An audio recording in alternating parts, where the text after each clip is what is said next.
നമസ്കാരം. നവരാത്രി കാലമാണ്. എല്ലാവരുടെയും വീട്ടിൽ ദേവിയുടെ അനുഗ്രഹം നിറഞ്ഞു നിൽക്കുന്ന സമയമാണിത്. Hi, this is Utharavani. Welcome to today's video. Navaratri ആയതുകൊണ്ട് തന്നെ എല്ലാവരും അതിൻ്റെ ഒരു ആഘോഷത്തിൻ്റെയും ഒരു സന്തോഷത്തിൻ്റെയും ഒക്കെ സമയത്തായിരിക്കും എന്നെനിക്കറിയാം. ദേവിയുടെ അനുഗ്രഹം ഏറ്റവും കൂടുതൽ എല്ലാ വീടുകളിലും എല്ലാ സ്ത്രീകളിലും പെൺകുട്ടികളിലും ഒക്കെ നിറഞ്ഞു നിൽക്കുന്ന ഒരു സമയമാണ് ഈ നവരാത്രി കാലം. പെൺകുട്ടിയാണെങ്കിലും സ്ത്രീ ആണെങ്കിലും അമ്മൂമ്മയാണെങ്കിലും വൃദ്ധയാണെങ്കിലും എല്ലാ പ്രായത്തിലും ഒരു സ്ത്രീയുടെ ഉള്ളിൽ ദേവിയുണ്ട് എന്നാണ് നമ്മളുടെയൊക്കെ വിശ്വാസം. അതുകൊണ്ട് തന്നെ നവരാത്രി കാലത്ത് നമ്മൾ ഒരു വാൽക്കണ്ണാടി നമ്മുടെ പൂജാമുറിയിലും അങ്ങനെ ഐശ്വര്യമുള്ള സ്ഥലത്ത് വെക്കണം എന്ന് പറയും.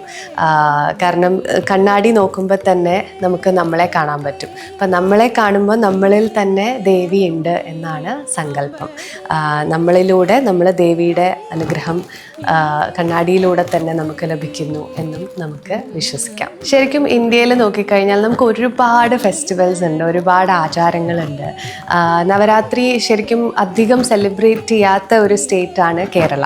കേരളത്തിന് പുറത്തേക്ക് പോയി കഴിഞ്ഞാൽ തമിഴ്നാട്ടിലാണെങ്കിലും കർണാടകയിലാണെങ്കിലും നോർത്തിലാണെങ്കിലും ഒക്കെ ഒരുപാട് നമ്മൾ നവരാത്രിക്ക് ഇമ്പോർട്ടൻസ് കൊടുത്ത് കണ്ടിട്ടുണ്ട്. നവരാത്രിയുടെ 9 ദിവസം എന്ന് പറയുമ്പോൾ ആദ്യത്തെ 3 ദിവസം നമ്മൾ ദുർഗാദേവിയാണ് അവിടെ സങ്കല്പിക്കുന്നത്. പിന്നത്തെ 3 ദിവസം മഹാലക്ഷ്മിക്കുള്ളതാണ്. ലാസ്റ്റ് 3 ദിവസം സരസ്വതിക്കുള്ളതാണ്. ദുർഗ എന്ന് പറയുമ്പോൾ തന്നെ ആരോഗ്യത്തിനുള്ള ദേവിയാണ്. നമ്മൾ പറയുമല്ലോ, നമുക്ക് എന്തുണ്ടെങ്കിലും ആരോഗ്യമില്ലെങ്കിൽ തീർന്നില്ലേ എന്നൊക്കെ പറയാറില്ലേ. എത്ര പൈസ ഉണ്ടായിട്ട് എന്താ കാര്യം, എത്ര വിവരം ഉണ്ടായിട്ട് എന്താ കാര്യം. ഏറ്റവും കൂടുതൽ ഒരു മനുഷ്യന് വേണ്ടത് നല്ല ആരോഗ്യമാണ്. ഹെൽത്ത് ഉണ്ടെങ്കിൽ തന്നെ നമുക്കെല്ലാം ഉണ്ട്. ഹെൽത്ത് ഇസ് വെൽത്ത് എന്നാണല്ലോ പറയുക. അതുകൊണ്ട് ആദ്യത്തെ 3 ദിവസം നമ്മൾ ദുർഗാദേവിക്ക് വേണ്ടി സമർപ്പിക്കുകയാണ്. ചുമപ്പാണ് ദുർഗാദേവിയുടെ നിറം. അതുകൊണ്ട് തന്നെ ചുമന്ന വസ്ത്രം ധരിക്കണം, കുങ്കുമം തൊടണം. അങ്ങനെ എല്ലാം റെഡാണ് നമ്മൾ ദുർഗാദേവിക്ക് അർപ്പിക്കുന്നത്. പിന്നെ വരുന്നത് മഹാലക്ഷ്മി എന്ന് പറയുമ്പോൾ സമ്പത്താണ്, ധനമാണ്. മഹാലക്ഷ്മിയുടെ നിറം മഞ്ഞയാണ്, യെല്ലോ ആണ് നമ്മൾ പറയുന്നതെങ്കിലും പലപ്പോഴും പച്ചയും നീലയും ഒക്കെ നമ്മൾ കണ്ടിട്ടുണ്ട്. പക്ഷേ ഐതിഹ്യം വെച്ച് നോക്കുമ്പോൾ യെല്ലോ ആണ് മഹാലക്ഷ്മിക്ക് നൽകുന്നത്. മേ ബി സ്വർണത്തിൻ്റെ നിറം മഞ്ഞ ആയതുകൊണ്ടും ഗോൾഡ് ആയതുകൊണ്ടും കൂടെ ആയിരിക്കും അങ്ങനൊരു കോൺസെപ്റ്റ് വന്നത്. ലാസ്റ്റ് 3 ദിവസം നമ്മൾ സരസ്വതിക്ക് വേണ്ടിയിട്ടുള്ള പൂജകളാണ് ചെയ്യേണ്ടത്. സരസ്വതി മന്ത്രങ്ങളാണ് ജപിക്കേണ്ടത്. സരസ്വതിയുടെ നിറം എന്ന് പറഞ്ഞാൽ വെള്ളയാണ്. അപ്പോൾ സരസ്വതിയാണ് വിദ്യ തരുന്നത്. വിദ്യ ഉണ്ടെങ്കിലേ നമുക്ക് അറിവുണ്ടാവുള്ളൂ. ഇപ്പം നോളജ് ഉണ്ടാവണം. നോളജ് ഉണ്ടായാലേ നമുക്ക് നല്ല വാക്ക് പറയാൻ പറ്റുള്ളൂ. നല്ല സരസ്വതി നാവിലുണ്ടാവണം എന്ന് പറയുമല്ലോ. നന്നായി സംസാരിക്കാൻ പറ്റണം. വിവരം മനസ്സിലേക്ക് വന്നാലും അത് നമ്മൾ വായിലൂടെയാണല്ലോ പുറത്തേക്ക് വരിക. അപ്പം അങ്ങനെ നല്ല വാക്കുകൾ സംസാരിക്കാൻ നാക്കിലെന്നും സരസ്വതി ഉണ്ടാവണം എന്ന് പറയും. അതുപോലെ തന്നെ എഴുത്തും വായനയും പഠിപ്പും കലകളും എല്ലാം നമുക്ക് സരസ്വതിയുടെ അനുഗ്രഹം ഉണ്ടെങ്കിലേ ലഭിക്കുള്ളൂ. അങ്ങനെ സരസ്വതിക്ക് വേണ്ടിയിട്ടാണ് അവസാനത്തെ 3 ദിവസം നവരാത്രിയിൽ നമ്മൾ പൂജകൾ ചെയ്യുന്നത്. 10ാമത്തെ ദിവസമായിട്ടാണ് നമ്മൾ വിജയദശമി ആഘോഷിക്കുന്നത്. ശരിക്കും നവരാത്രി എന്ന് പറയുമ്പോൾ 9 ദിവസമാണ്, 9 രാത്രികളാണ് നമ്മൾ പൂജകൾ ചെയ്യുന്നതെങ്കിലും 10ാമത്തെ ദിവസം വിജയദശമി ആയിട്ടാണ് നമ്മൾ സെലിബ്രേറ്റ് ചെയ്യുന്നത്. നമുക്ക് എല്ലാവർക്കും പരിചയമുള്ള 3 വാക്കുകളാണ് ദുർഗാഷ്ടമി, മഹാനവമി, വിജയദശമി എന്നുള്ളത്. അപ്പോൾ ദുർഗാഷ്ടമി അന്നാണ് നമ്മൾ എല്ലാം പൂജയ്ക്ക് അടച്ച് പൂജയ്ക്കായിട്ട് വെക്കുന്നത്. അപ്പോൾ നമ്മൾ പുസ്തകങ്ങളും പേനയും നമ്മുടെ കലാ സംബന്ധമായിട്ടുള്ള ഇപ്പോൾ ചെലങ്കയാണെങ്കിലും പാട്ടുപുസ്തകങ്ങളാണെങ്കിലും എല്ലാം നമ്മൾ അടച്ച് പൂജയ്ക്ക് വെക്കുന്നത് ദുർഗാഷ്ടമിയുടെ അന്നാണ്. അടച്ച് പൂജയ്ക്ക് വേണ്ടിയിട്ട് വെക്കുന്നത്. പിന്നത്തെ ദിവസമാണ് മഹാനവമിയാണ് നമ്മൾ ആയുധ പൂജ എന്ന് പറയുന്നത്. അതായത് എന്ത് ആയുധം കൊണ്ടാണോ നമ്മൾ നമ്മുടെ ജോലി ചെയ്യുന്നത് ആ ആയുധം നമ്മൾ പൂജയ്ക്കായിട്ട് അടച്ച് വെക്കണം എന്നാണ് വിശ്വാസം. ഇപ്പോൾ ടൈലറിങ് ചെയ്യുന്ന ആളാണെങ്കിൽ തുന്നൽ മെഷീൻ ആയിരിക്കണം നമ്മൾ പൂജയ്ക്ക് വെക്കുന്നത്, ഓർ ഡോക്ടർ ആണെങ്കിൽ സ്റ്റെതസ്കോപ്പ് വെക്കണം. അങ്ങനെ നമ്മൾ എന്തുകൊണ്ടാണോ നമ്മളുടെ കർമ്മം ചെയ്യുന്നത് ആ ആയുധം വേണം നമ്മൾ അടച്ച് പൂജയ്ക്ക് വെക്കാനായിട്ട്. അങ്ങനെ മഹാനവമി കഴിഞ്ഞ് വിജയദശമിക്കാണ് നമ്മൾ പൂജ എടുക്കുന്നതായിട്ടുള്ള വിശ്വാസം. അന്നാണ് കേരളത്തിൽ ശരിക്കും നമ്മൾ വിദ്യാരംഭം കുറിക്കുക എന്ന് പറയുന്നത്. കുട്ടികളെ എഴുതിക്കാനിരുത്തുന്നത്, അരിയിൽ എഴുതിക്കാനിരുത്തുന്നത്, അവർ പുതിയതായിട്ടൊരു കലാരൂപം പഠിക്കാൻ പോകുന്ന എല്ലാവരും വിജയദശമിയുടെ അന്നാണ് ക്ലാസ്സിലേക്ക് ജോയിൻ ചെയ്യാറുള്ളത്. ഡാൻസ് ക്ലാസ് ആയാലും പാട്ട് ക്ലാസ് ആയാലും പല കലാരൂപങ്ങളും പഠിക്കാൻ വേണ്ടിയിട്ട് നമ്മൾ ഒരു പുതിയ സ്റ്റെപ്പ് വയ്ക്കുന്നത് വിജയദശമിയുടെ അന്നാണ്. അങ്ങനെ ലാസ്റ്റ് 3 ദിവസം ഏറ്റവും കൂടുതൽ സരസ്വതിയുടെ അനുഗ്രഹം ലഭിച്ചതിന് ശേഷമാണ് വിജയദശമിയുടെ അന്ന് നമ്മളൊരു പുതിയ കലാരൂപം പഠിക്കാനായിട്ട്, അല്ലെങ്കിൽ പഠിച്ചുകൊണ്ടിരിക്കുന്നവരാണെങ്കിലും ഇനിയും ആ അനുഗ്രഹം നിലനിർത്താൻ വേണ്ടിയിട്ടാണ് നമ്മൾ ആ പൂജ ചെയ്തിട്ട് വിജയദശമി ആഘോഷിക്കുന്നത്. എങ്ങനെയാണ് വിജയദശമി എന്നുള്ളൊരു കോൺസെപ്റ്റ് ഉണ്ടായത് എന്നതിനെക്കുറിച്ച് ഇനി പറയാം. മഹിഷാസുരൻ എന്ന് പറഞ്ഞിട്ടൊരു അസുരൻ ഉണ്ടായിരുന്നു.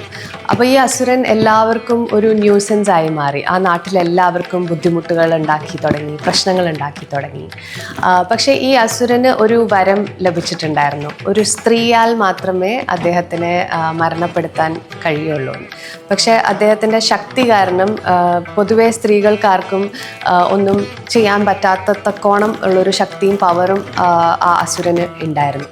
അങ്ങനെ ഇരിക്കുമ്പോൾ എന്താ ചെയ്യണ്ടേന്ന് വിചാരിച്ചപ്പോൾ ത്രിമൂർത്തികൾ ബ്രഹ്മ, വിഷ്ണു, മഹേശ്വര 3 പേരും കൂടെ ഒരു സ്ത്രീ രൂപത്തിനെ ഉണ്ടാക്കിയെടുത്തു. അതാണ് ദേവി സങ്കല്പം എന്നാണ് നമ്മൾ വിശ്വസിക്കുന്നത്. മഹിഷൻ എന്ന് പറഞ്ഞ ആളെ ബ്രഹ്മാവ് ഭൂമിയിലേക്ക് വിടുമ്പോൾ പറയും, ആദ്യം കാണുന്ന സ്ത്രീയെ നിനക്ക് ഇഷ്ടപ്പെടും എന്ന് പറയും. അങ്ങനെ മഹിഷൻ ആദ്യം കണ്ടത് ഒരു എരുമയായിരുന്നു. അപ്പോൾ എരുമയും മഹിഷനും കൂടെ ചേർന്നിട്ട് അതിലുണ്ടായ കുട്ടിയാണ് മഹിഷാസുരൻ. അപ്പോൾ അസുരനായിട്ടുള്ള ആളാണ് മഹിഷാസുരൻ. ഈ ദേവി 9 ദിവസത്തെ തയ്യാറെടുപ്പ് കൊണ്ടാണ് മഹിഷാസുരനെ മരണപ്പെടുത്തിയത് എന്നാണ് നമ്മുടെ വിശ്വാസം. We often think, are these mythological stories even relevant in today's world? പക്ഷേ മഹിഷാസുരൻ്റെ കഥ പറയുമ്പോൾ നമ്മൾ മനസ്സിലാക്കേണ്ടത് മഹിഷാസുരൻ തിന്മയായിട്ടാണ് നമ്മൾ കൺസിഡർ ചെയ്യുന്നത്, അതേസമയം ദേവിയെ നന്മയായിട്ടും. അപ്പോൾ ഇന്നും നമ്മുടെ സമൂഹത്തിൽ നടക്കുന്ന തിന്മകളെല്ലാം ഒഴിവാക്കാനും അതിനെയൊക്കെ ഓവർകം ചെയ്യാനുമായിട്ടുള്ള നന്മ നമ്മളിലും നമ്മളുടെ ചുറ്റും നമ്മളുടെ വീടുകളിലും ഒക്കെ ആ ഐശ്വര്യം നിറയട്ടെ, ആ ദേവിയുടെ അനുഗ്രഹം എന്നും നിറയട്ടെ, നമ്മളുടെ വീടുകളിൽ എപ്പോഴും വിജയങ്ങൾ മാത്രം സംഭവിക്കട്ടെ എന്നുള്ളതാണ്. അപ്പോൾ മഹിഷാസുരൻ ഇവിടെ സിംബലൈസ് ചെയ്യുന്നത് ഈ സമൂഹത്തിന് ബുദ്ധിമുട്ടാക്കുന്നത് അല്ലെങ്കിൽ ഉപദ്രവമാക്കുന്ന എന്തിനേയും നമ്മൾ തകർക്കണം, ആൻഡ് നല്ല കാര്യങ്ങൾ മാത്രം നമ്മളുടെ ചുറ്റും നമ്മൾക്കും സംഭവിക്കട്ടെ എന്നുള്ളതാണ് ഈ കഥയിൽ നിന്ന് നമ്മൾ മനസ്സിലാക്കേണ്ടത്. അങ്ങനെയാണ് 10ാമത്തെ ദിവസം നമ്മൾ വിജയദശമിയായിട്ട് ആഘോഷിക്കുന്നത്. മഹിഷാസുര മർദിനി എന്ന് നമ്മൾ ദേവിയെ പല കീർത്തനങ്ങളിലും പറഞ്ഞ് കേട്ടിട്ടുണ്ട്. അങ്ങനെ മഹിഷനെ തകർത്ത ദേവിയാണ് മഹിഷാസുര മർദിനി.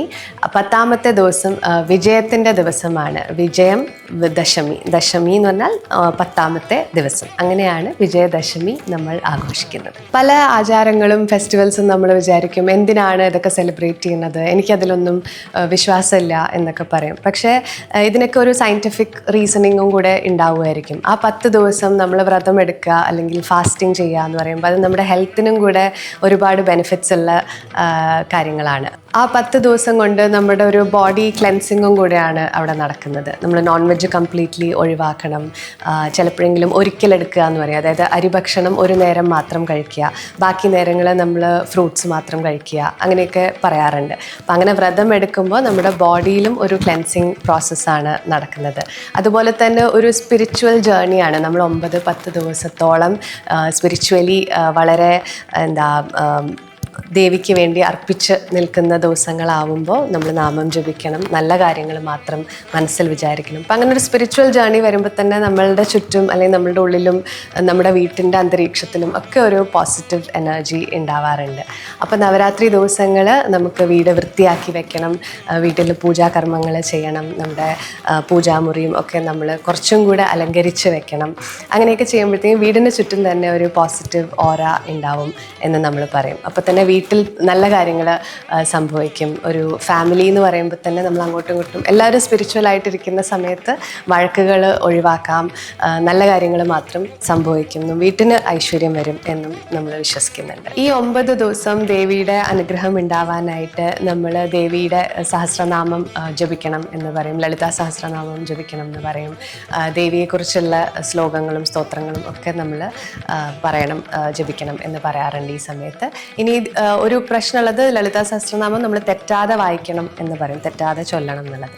അപ്പോൾ അത് അറിയാത്തവരാണെങ്കിൽ നമുക്കിപ്പോൾ യൂട്യൂബിൽ വരെ അവൈലബിൾ ആണ്, നമുക്ക് പാട്ട് വെച്ചിട്ട് തന്നെ കൂടെ പഠിക്കാവുന്നതാണ്. ഇനിയിപ്പോൾ അങ്ങനെ ബുദ്ധിമുട്ടുള്ളവരാണെങ്കിൽ വെറുതെ നമ്മൾ അമ്മേ നാരായണ, ദേവി നാരായണ, ലക്ഷ്മി നാരായണ, ഭദ്രേ നാരായണ മാത്രം ജപിച്ചാൽ മതി.